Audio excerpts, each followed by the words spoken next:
Ngayon po natin ang ating mga Biblia. Sa aklat ng Pilipinas. Pwede magpatuloy sa ating pag-aaral bago ang ating mga prayer request. Ako po ay nagsosolicit ng Bibles. Kung yung Bible kayo na hindi na nagagamit, ito kayo na kaya ito. Pamibigay ko na to. Isang Bible dito. Meron kayong mga Bible sa bahay, ano, na ito mga luma at bagong tipan na English. Nanghihingi ho ako.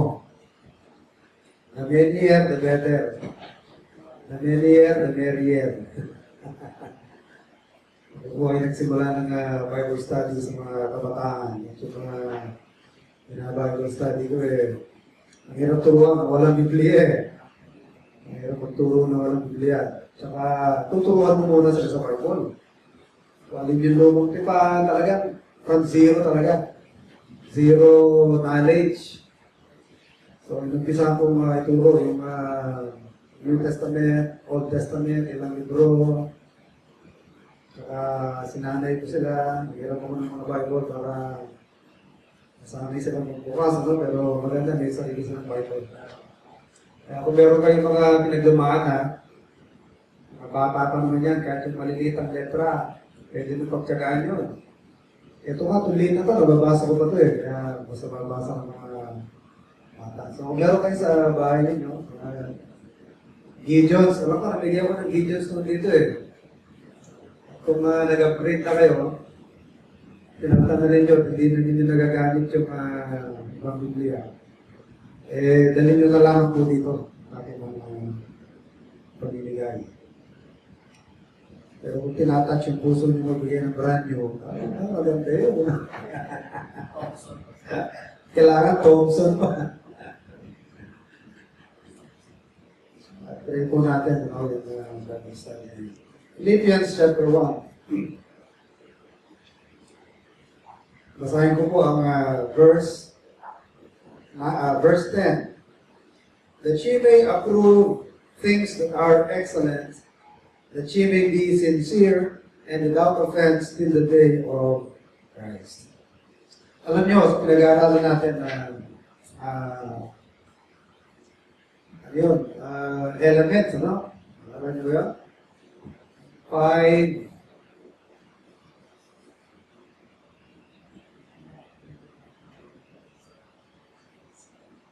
Uga. 5 elements.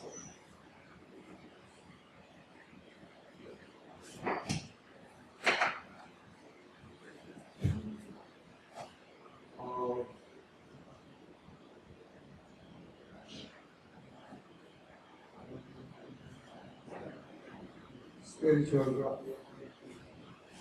As mentioned in Philippians 1. Take up po natin ang love. We will move on now to the second one, which is excellence. So, ito ho ngayon ang ating tatalakayin.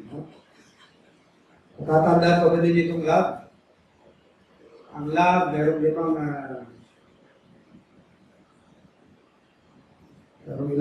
limang bagay na nagsisimula sa letter D. Kung sa love, review lang review. Ano yan, Brother Gilbert, yung lima na yun? Love is divine. Love is decisive. It is de facto or real. It is dynamic or alive, growing. And then, finally, love is discerning. So yun po yung in-stress natin last Sunday, discernment. Ang love is not blind. Kaya sinasabi ng mga worldly ng mga tao na kaya ganun ang action sila dahil in love sila. Kasi love is blind, natulagan sila sa pag-ibig. Hindi love yun. If we are talking of biblical love is not blind. Ang biblical love, nakabase sa katotohanan. Hindi niya i-approve yung mga bagay-bagay na hindi i-approve ng Bible. Kasi kailangan truth It must be based on the standards and truth of the Bible. Kung hindi yan mapasa sa katotohanan sa standard ng Bible, hindi matatawag na biblical love. Ano lang yan, carnal kind of love, fleshly, worldly love, pero hindi biblical love. Kahit yung pagmamahal na magulang sa anak na hindi approve ng Bible, kasi yung nagmamahal na dahil sa pagmamahal, hindi na mamalo, hindi papasa sa love ng Bible yun. Dahil sa love ng Biblia, ang nag-uurong ng pamalo sa kanyang anak ay napopot sa kanya. Ang katwiran pa ni magulang, kaya ako hindi na mamalo dahil love ko. As far as you are concerned. But, if we are talking of the Bible, hindi yan ang biblical love. Dahil ang biblical love na tinuturo ng Bible, ang nag-uurong ng pamalo, he that withholdeth the wrath from his son, from his child, hateth him. Hindi love yun. Pagkamuhi sa anak yun, dahil hindi mo siya pinapalaking maayos. So, kung talagang biblical love ang pagbabatayan, gagamit siya ng wrath kung kinakailangan. Hindi naman yung gagamit siya dahil sinabi lang sa Bible na wala namang pangangailangan. Kung kakailanganin na mamalo, hindi mo i-spare, hindi mo ipagkakait ang mamalo. So, hindi lang yan sa love of parents to the child, kahit yan sa mag-sweethearts, kaya yung pag-boyfriend o pag-girlfriend ng unsaved, hindi papasa yan eh. Ba't mo sinagot yan? Ba't mo nilagawan yan? Na-in-love ako eh. In-love ka pero babasa yan sa Biblia. Hindi biblical love yan. Kasi ang Biblia nagtuturo na 2 Corinthians 6:14. Do not be unequally yoked with unbelievers. Bagsak yun. Bagsak siya sa love is discerning. Discerning means wise. Wise judgment. Kakadetect ng tama. Doon pa lang hindi na siya mapasayan. Kahit basahin yung biblical patterns sa Old Testament, hindi pinapayagan ng Panginoon ng mga Israelites ay makipag-mix marriage sa mga pagans. Dahil yung mga pagans, hindi naman nakakakilala sa Diyos yun eh. Kahit nga may asawa na, pinapauwi ni Ezra yung pinapauwi ni Ezra yung mga asawa nila, uwi mo yan. At consecrate yourself to God. Pinahiwalay sila ni Ezra. So yung ba, nasulat lang para lang malaman natin yung nangyayari sa Israel? Pattern yun. Pattern sa atin. Sabi ng Romans 15:4, whatsoever things were written aforetime, were written for our what? They were written for our learning, that we might be edified. Na inabot itong huling panahon. So if it's true love, it must be discerning. Meron siyang wise judgment. Okay? So, sa progression, ito na yung susunod. Ito yung number 1. Ito dapat ang susunod dyan. Excellence. And by excellence, what do we mean by excellence? Excellence means living, thinking muna.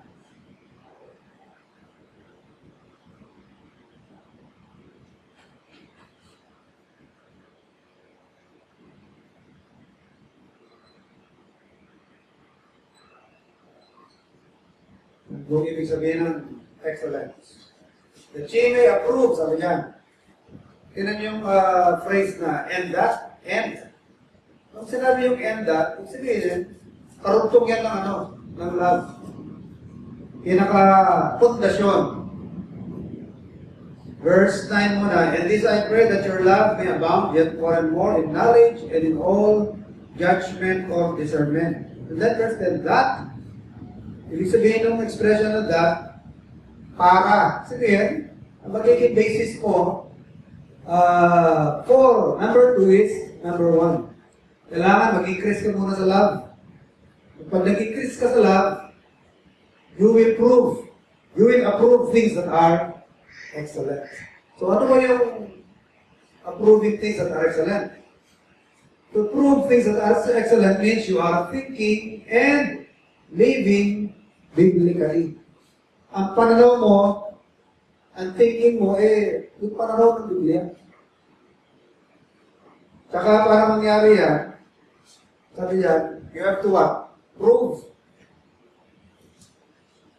For that to happen, sabi ni Paul sa verse 10, he may approve. Ano itong approve? The word approve means discern.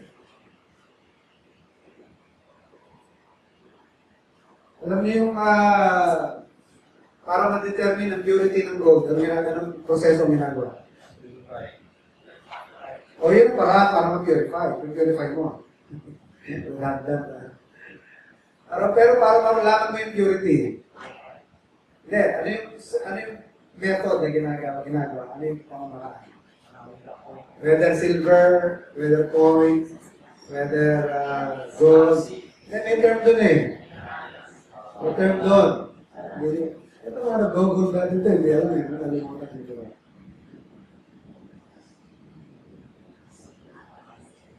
Na-assay. Sa English, assay. Or, assay mo, analyze. Sometimes through the use of mercury. Diba, assay mo yan. Hindi mo i-purify. Kasi pag i-purify, gagamit ka ng apoy eh. Pero yung pag-determine ng purity, para malaman mo kung 18% ba yan, o 19%, o wala kang 19, 18, hindi or 10, or 22, iaasa niya. 24, ano na yun? 100% pure na yun. Malabot na yun. So, the word approve means asay or discern. Analyze. Pero hindi mo siya i-analyze para walang malaman ang right and wrong. Hindi yun lang purpose mo kung ba't mo siya ina-analyze. Kundi kaya mo siya ina-analyze para, in order to what? You approve things in order to live accordingly. Pero kasi yung aalamin mo lang, at tama't mali, pero ganda na lang.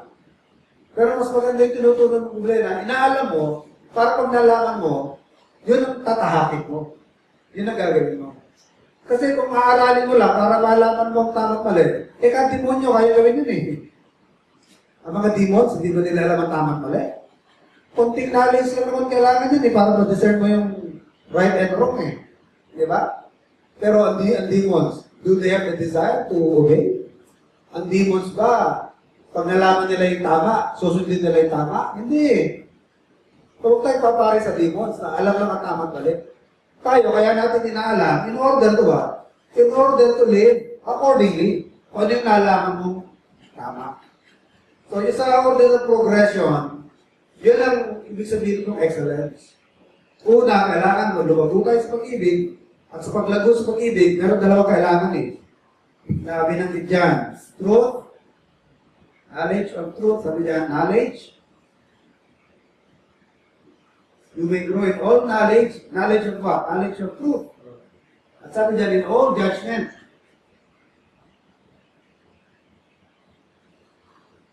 In all knowledge and in all judgment or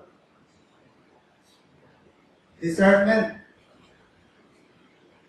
Para mag-thrive, mag-grow itong love na ito, ang kailangan niya, growth in knowledge. Knowledge of what? Knowledge of truth. Knowledge of truth. Kasi, yun nga ang pundasyon eh, katotohanan. Kahit sa pag-ibig. Anong bagay na hindi nakapundasyon sa katotohanan? Hindi naglalast. O pundasyon lang ng pag-umalis, attraction. Dahil lang sa attachment. Pero hindi involved ng truth. Hindi naglalast yun. Kami yung mga samahan ng mga senador. Samahan nila, mga co-workers nila. Hindi mo, 19 years mong executive secretary o 20 years mong executive secretary. Diba? So eventually, maghiwalay din. Pag asawa ka 50 years, minsan naghiwalay pa eh. Diba? Bakit naghiwalay? Ano ba naging pundasyon ng ano nila? Attraction. Ano lang? Samahan lang. Pero kung magbabatayan ng katotohanan, wala, hindi mo bro. Kapag sinala mo na siya sa katotohanan, iyan naman sa katotohanan, hindi siya naglalas. Hindi tumatagal. Pero kung ang love natin, nakapundasyon sa truth, di ba? Lasting yun. Isang example, yung love between married couples. Ang sabi ng katotohanan ng salita ng Panginoon sa Ephesians chapter 5, Husbands, love your wives. Ganyan ha? Malinaw yan. Anong version? Ephesians chapter 5 verse 26 yata. Check mo. Ephesians chapter 5, sabi yan, husbands, 25. Ephesians 5:25. So, hindi ka na makikipag-debate. Teka mo, matabak na ako sa asawa ko, wala akong nararamdaman eh. Kasi ano na siya eh. Hindi na siya maalalahanin sa akin, hindi na ako pinagpaplansya ng dagat. Darating ako, hindi ka nakaluto. Paano ko gaganahang mahalin yung asawa ko? Ang kailangan ko, hindi na natutugunan. Hindi na nga ako pinagluluto, hindi pa ako pinaglalaba. Hindi ako inakasikaso. Kailangan ba tayo umibig dahil sa mamahalin mo lang ba siya dahil meron kang kabutihan na nakikita ginagawa niya sa'yo? O mamahalin mo pa rin ang asawa mo dahil ang utos ng Panginoon? Yun yun. O magiging basihan lang ng pagmamahal natin, kaya ang pagmamahal kasi may mabuti siya nagagawa sa iyo. Ano yun? Hindi agami yun. Ang tawag doon, conditional love. Hindi naglalast yun. Which normally, yan ang nangyayari sa atin. Di ba? Attracted ako sa iyo dahil you have good qualities. Pero anong Diyos, kung umilig sa atin, tanungin ko kayo. Nung inibig tayo ng Panginoon, meron ba siya nakikita ng good qualities sa atin? Di ba sabi ng Romans 5:8, while we were yet sinners? Nung inelect niya tayo unto salvation, anong kalagayan natin? Miserable. Kaya nga, unto salvation, isasalba. Isasalvage siya tayo. Kumbaga sa gamit, isasalvage, i-recover. Kasi nasa miserable kondisyon. Pero kaya nasa ganung kondisyon, kahit na nasa ganung kondisyon, nag-decide para ng Diyos na gawa tayo ng mabuti. So hindi siya nakabase sa attractiveness o sa good qualities ng kanyang pinipili. Yan ang nagabi. Yan ang matibay. Pero sa ating tao, normally, ang nangyayari sa atin ang pagmamahal natin, nakabase sa atin sa good qualities, sa yung mabuti na nakikita mo sa isang tao. Kaya nagre-respond ka doon sa yun. Hindi lasting yun. Hindi magpapalagay. Pero ang love natin naka-based sa truth. Tiba yan. Kagaya ng Ephesians 5:25. Pero bang kondisyon yan? Again, husbands, love your wives. Pag inasikaso ka, paano pag hindi ka na inasikaso? Hindi na totoo yung husband, love your wives? O ano yung malinaw na utos sa babae? Wives? Ano yung utos sa mga wives? Submit. Meron bang back yun? Meron back? Submit as your own husbands. Ayan. Ang verse yan, Ephesians din yan tayo din. Ephesians 5:22. May condition ba yan? Pag ang asawa mo, matino mga desisyon, pag ang asawa mo ay mukhang ayos, submit. Pero kung hindi, do not submit. Pero kung ano? Kung nakikita mong palmakang-desisyon, kumbinsihin mo mali. Pero kung basta-basta na lang, basta hindi ako pasado. Hindi ako sang-ayon sa mga decision mo, ayoko. Hindi ako sang-ayon dyan. Palpak eh. Huwag mo naman gagano'n. Pakita mo ng malinaw. Tapos yung lalaki naman, hindi ko ang idea ng galing sa asawa mo, kung mukha naman ako sunod-sunod nito, under, kung parating sa'yo lang ako makikinig, hindi naman sa gano'n. Kung nakikita mo may merit, mapanindigan mo na lang na ikaw ang nag-decide o mapanindigan mo na lang ikaw ang nasusunod, kahit mali sisigi mo Mali rin yun. Kung nagsasuggest yung misis, at mukhang tama naman ang sinasuggest, kakayunan mo, di ba? Yun ang babae, kung nakikita mo pala magiging outcome, o Huwag mo naman hindi susuportahan. Sabihin mo wala, hindi mo susuportahan yan. Hindi ako sang-ayon sa ano mo. At anong gawin mo. Hindi ako kumahan yan. Kumpinsin mo siya. Kasi wala namang itong option to eh. Yan ang truth. Absolute yan. Absolute truth yan. Kung ang pagbabatayan ay truth ng Bible. Isa pa, children. Kompleto Bible eh. Pamilya eh. Ephesians 6:1. Ang sabi ng Ephesians 6:1, children, obey your parents in the Lord. Pero pa nga sa Colossians eh, in all things. Colossians 3:20 yan tayo. Colossians 3:20. Children, obey your parents in all things.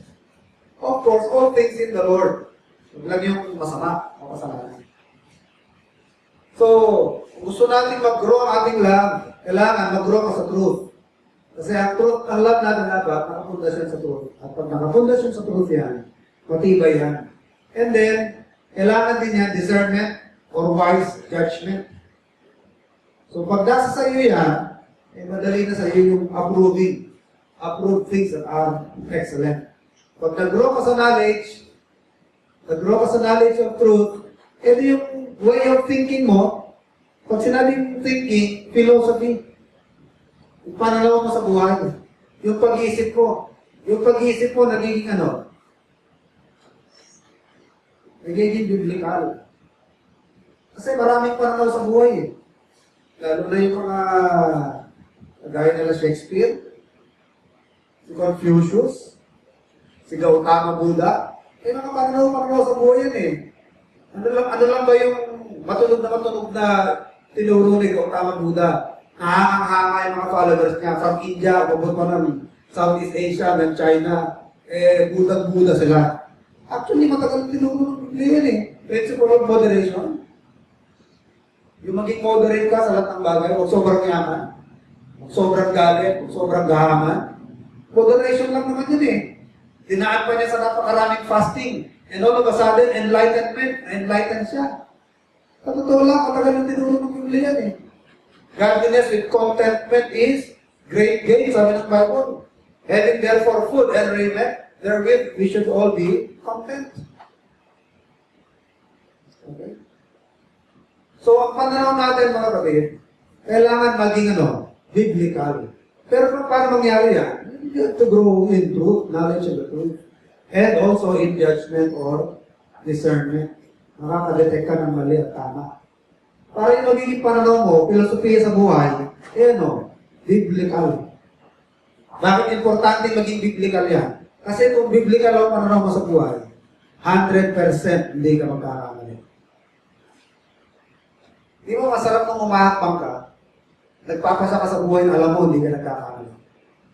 Maaaring may mga tao mag-isip na mali ka, pero sa loob-loob mo, alam mo tama ka dahil biblical ang sinundan mo. Di ba mas sarap sa pagkaramdam? Maaaring hindi sasakayunan yan. Mga kakilala mo, kaibigan mo, kapamilya mo, katrabaho mo, kasimbahan mo, kuminsan.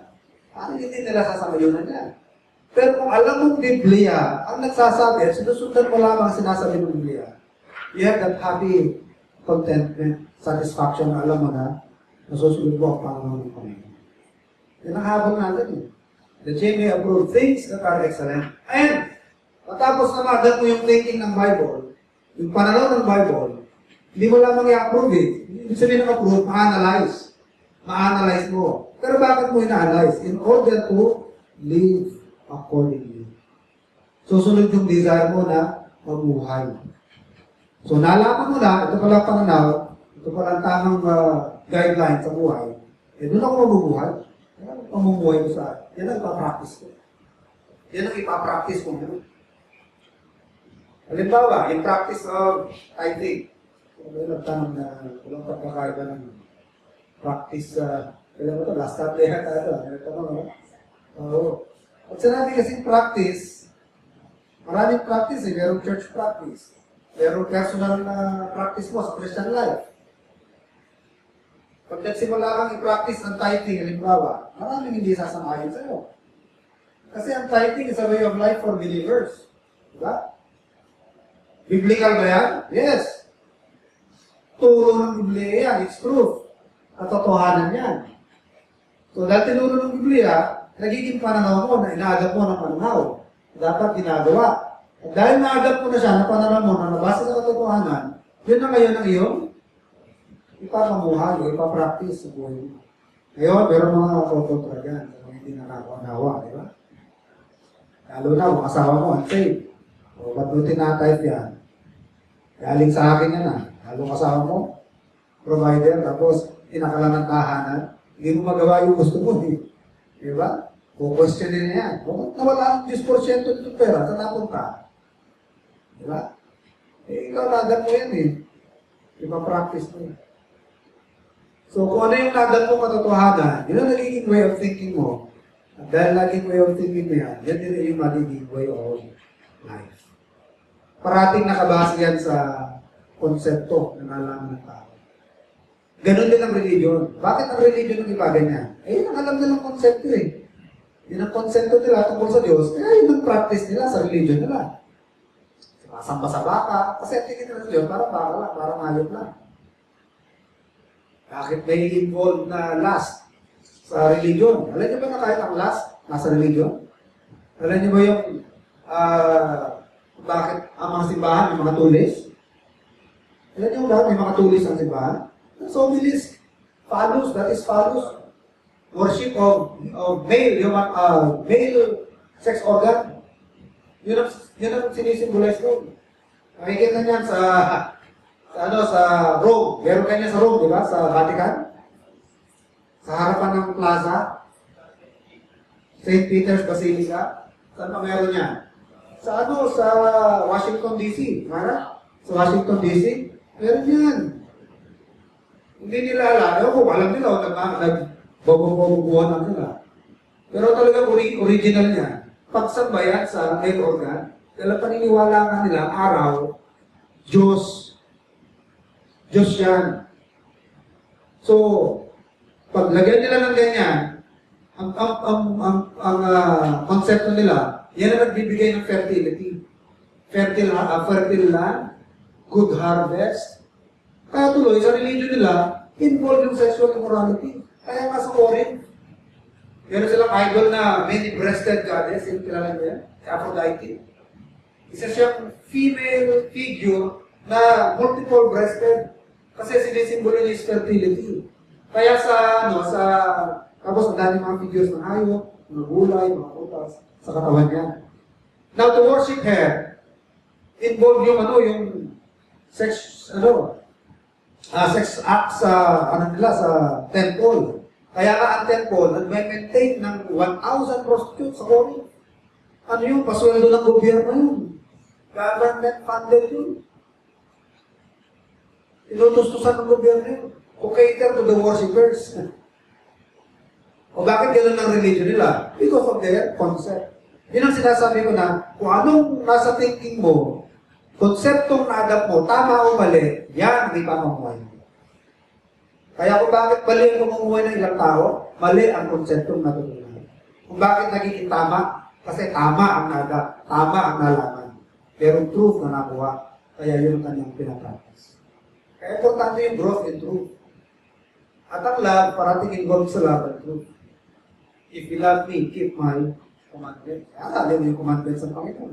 Important yun pag-aaral ng katotohanan. Walang paglalas na love na hindi nakabase sa katotohanan. And then after that, you go to step 2. Approve things that are excellent. To approve means to analyze, to discern, alamin mo, with the intent of practicing or obeying what you have analyzed to be true.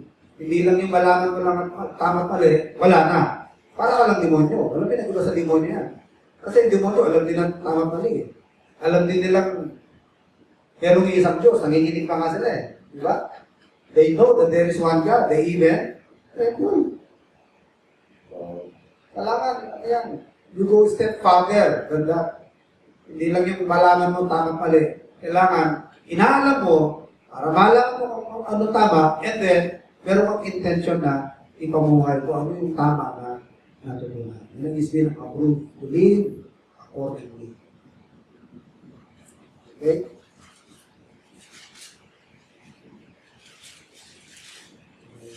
Balikan po natin. To approve things that are excellent, sabi sa chapter 4, verse 8.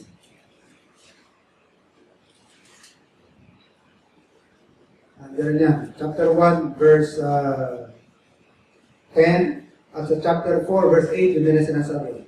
Whatsoever things are true, honest, just, lovely, if there is any virtue, think on these things. Okay? So, excellent things, ano yung prove things that are excellent. Ano ba yung excellent?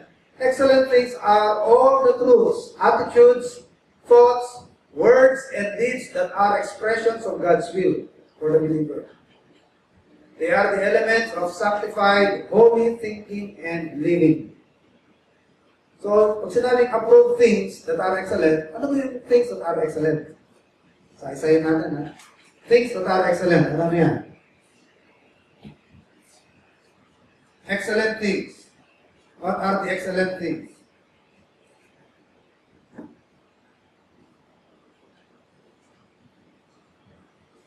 Yung mga pinapa-approve sa atin. Ina-analyze natin. They are the thoughts, words, deeds, and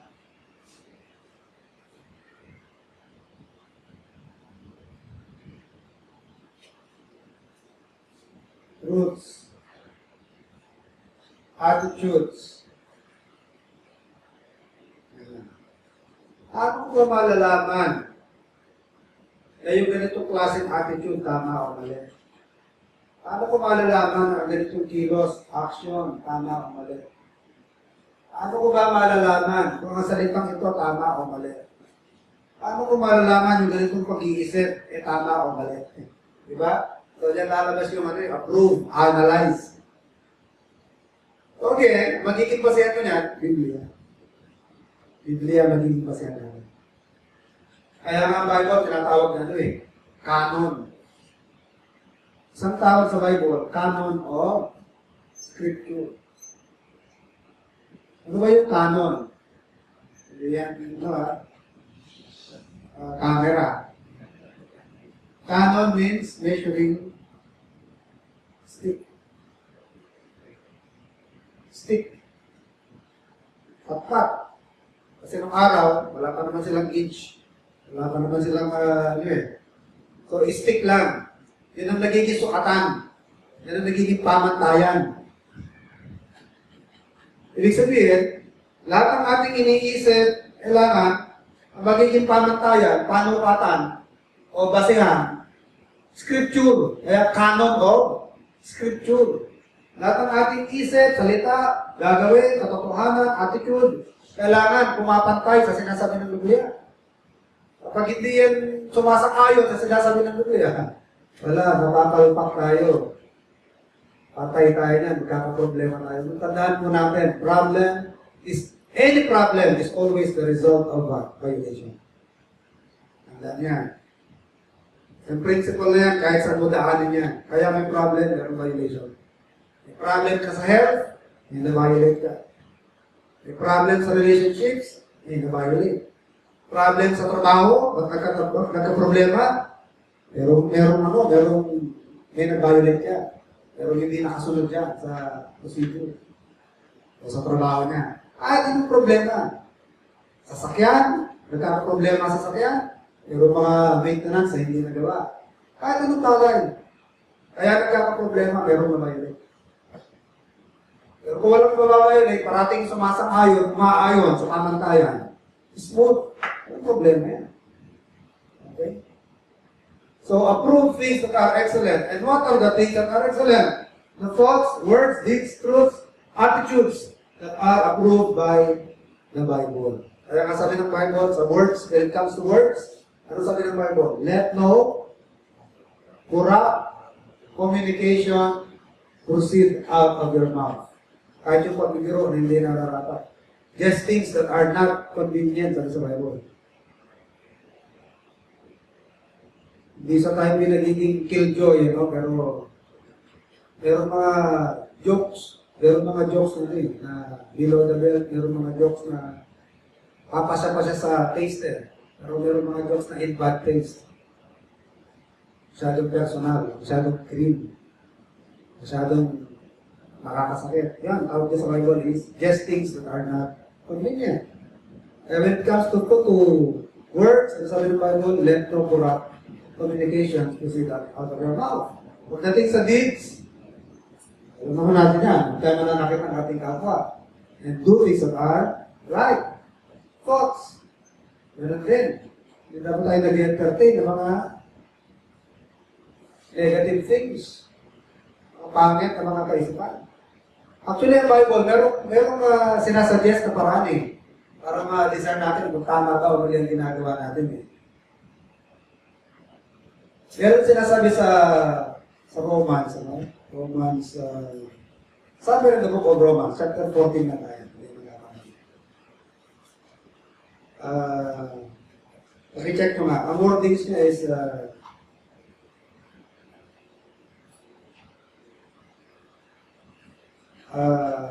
hindi siya kinakondemn by the things that he allowed. Happy is the man that condemneth not himself in the things which he alloweth. Amen. Explain to us, please understand.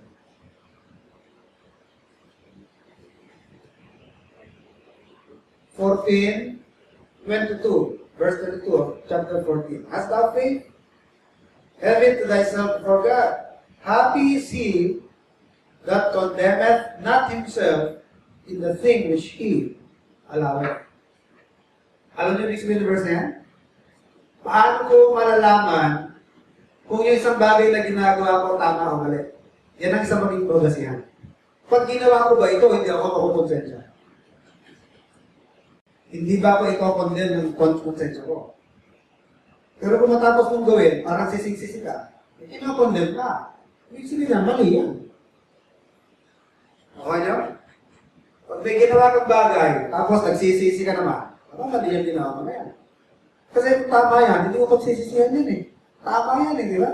Kasi ganun Bible, happy is the man that condemneth not himself in the thing which he alloweth. Pinayagan mo mangyari. Ginusto mo mangyari. Pero kinukundina ka naman, matapos mong gawin. Parang kinukonsensya ka, hindi ka happy.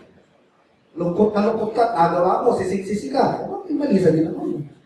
Di ba? Pero kung hindi ka kinukondin ng ginawa mo, wala kang guilty feelings. At parang, artist ka, mayroon kang peace of mind, tama yan. So, isang magandang isang magandang basis. Kung ito bang nararamdaman ko, o itong naiisip ko, o yung sinabi ko, o yung ginawa ko, tama o mali sa magandang pamanayan. Sa pagparaan, para malaman natin, no, ang gagawin natin sa bawat sitwasyon. Medyo na din ito tayo. Tatanungin natin, kung ang Panginoon kaya nasa ganitong sitwasyon, gagawin na kaya siya? Kung ang Panginoon kaya nasa ganitong sitwasyon na ito, i-approve niya kaya ito? Matutuwa kaya siyang gawin ito? Maganda, di ba? Maganda na yan. Kung siya nasa ganitong sitwasyon, ito ba gagawin niya? Ito ba iisipin niya? Ito ba gagawin niya? Sasakayunan niya ba ito? Sasabihin niya ba sa akin, ito lang yan, maganda yan. O sasabihin niya sa akin, hindi lang yan. O sasaway niya tayo. So, in analyzing things, lagi mo mababit, that would be a good thing, no? Good. Maganda magiging natin yan, basihan. So, ano yan? Palegal up tayo ng palegal up, ano? Sa ating pagiging disciple ng Panginoon. Kasi follower eh. What is a disciple? A disciple is a follower. You are disciples of the Lord, you need to follow His teachings. So, medyo minsan masasakripisyo yung mga natin, mga ego. Masasakripisyo yung mga, paano na yung karapatan ko? Paano na yung damdamin ko? Nasaktan ako eh. Paano na yung ano ko? Amor-propio ba yun? Amor-propio yun? Ano yun yun? Kaso lang yan eh. Abay tayo sa ano eh. Ano ba yun? Vengeance is mine, di ba? Kaya sarap gumanti eh. Diba? Gusto na lamang natin yung gumante.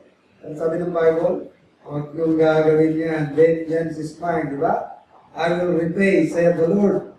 Parang ang sarap batuhin ng bato yun ng bato eh. Pero teaching ng Bible, tinapay, di ba? Huwag mo lagyan ng bakal ko doon. Ang bato sa'yo, batuhin ko rin ng tinapay. Hindi eh. To the bad things done to you, do not return, but return good to the bad that is done to you, or what was done to you. Yun ang ibig sabihin ng batuhin mo ng tinapay ang nagbato sa'yo. Ibig sabihin, sa masamang ginawa sa'yo, ay gaganti mo ay kabutihan. Kasi tinapay, ano yun yun? Beneficial, di ba? Makakain. Sabihin na mabuti, gaganti mo sa masama. So, talagang ano yan, kakarapihin talaga yung mga feelings natin yan. Wala tayong magagawa.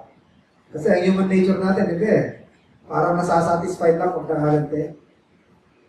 Instinct natin yan. Alam niyo ba, wala pagkabata, instinct natin yan. Meron mga bata na kumakalma pagka nakaganti. Hindi sila conscious niya. Pero subconsciously, nagkakaganti. Nasubukan ko yun kasi ako, matagal ako nag-alaga ng bata eh. Alam niyo ba na grade 5 pa lang ako eh, nagdadala na ako sa clinic ng bata. Grade 5. Doktor nagagalit sa akin, nasan ka mga magulang niya, ba't ikaw ang nagdadala niyan? Nasa trabaho ko eh. Gamot ka ng bata, alam ko eh, sa mga hika, Ventolin, mga ganyan. Tinakanaw-kanaw ko, grade 5. Marunong ako, ano ko sa bata, alam ko yung mga kiliti. Pag umiiyak, alam ko kung paano patatahanin. Kahit walang kinalaman yung ibang bata, sino may gawa? Sino may gawa? Sino ba may gawa? Halika nga, papaluin ko kunyari. Ano? Kunyari lang. Siya naman nagugulan kung ano nangyayari. Pero matapos kumapalo, yung bata walang kinalaman, tumatahan. Ba't tumatahan? Parang nakakaramdam siya, nakaganti siya. Yun yun eh. Nature ng tao yung makaganti. Instinct natin yan. Parang masasatisfied lang tayo pag nakaganti. Pero hindi yun ang way of life ng Panginoon sa atin. Eh, hindi yun ang way of life niya. Sabi niya sa atin, overcome evil with good. Do not overcome violence with a greater violence. Ano siya lang ang gagawa nun? Pagdating niya. Yung violent, you overcome niya with greater violence. Pero sa ngayon, iba yung doktrina niya sa atin eh. Be not overcome by evil, but overcome evil with good. Kung kailangan mong gumante sa Bible, hindi ka. Ako nung gagawa niya. Vengeance is mine. I will repay sa iyo ko. So, ganito na lang tayo. Kaya mahirap maging Kristiyano. Akala niya madali. Dating tapak ni Brother Gilbert, dinubra yun. Wala na yun. Oo, yung pride mo. Iiyak ka na lang. Paano yung pride mo? Dunukin mo yan. Gawin mo na lang fried chicken. Kasi dati tayo, di ba? Hindi mo ba ako kilala? Ako hindi mo kilala. Hindi nga. Pride dati, ganyan tayo. Pero wala, ipapapray ng Panginoon sa atin. Okay, tayo po yung manalangin. Tapos manalangin.